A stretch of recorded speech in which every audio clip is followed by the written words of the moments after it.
Hi everyone, I'm Naomi. Welcome to my Filipino cooking channel. On a recent holiday to the Philippines, I filmed some of my favorite Filipino street food. My second Filipino favorite street food is isaw. Crispy fried isaw is a street food from the Philippines.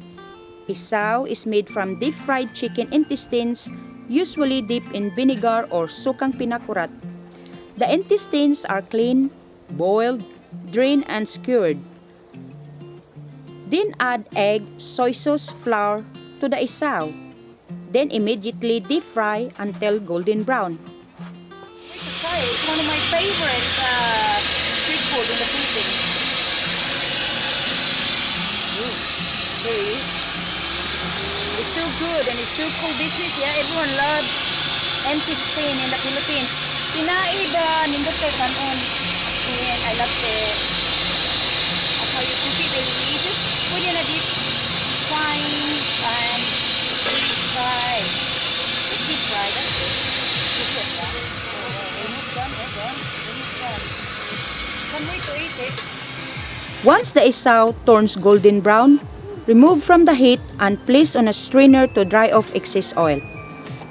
Isaw is absolutely crispy and delicious. Tastes just like chicken. And it's very cheap. Everyone can afford isaw. Isaw is a great afternoon snack.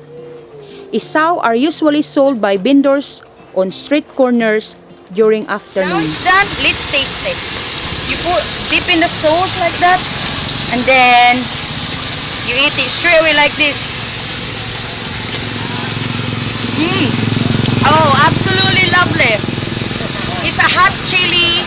It's a hot vinegar. You know, you dip in like that, and then eat.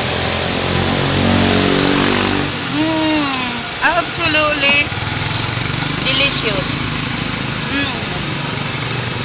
And this is the finished product. Look at that.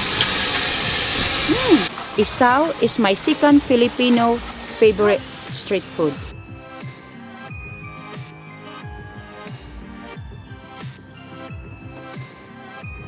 Hi guys, I have a question for you. Would you eat isaw or have you eaten isaw before? And if you eaten isaw before, leave me a comment below and tell me what you think of it. I hope you enjoy my second Filipino street food isaw today. And if you like it, then like it. And if you love it, please subscribe. More recipe to follow from my Filipino cooking channel.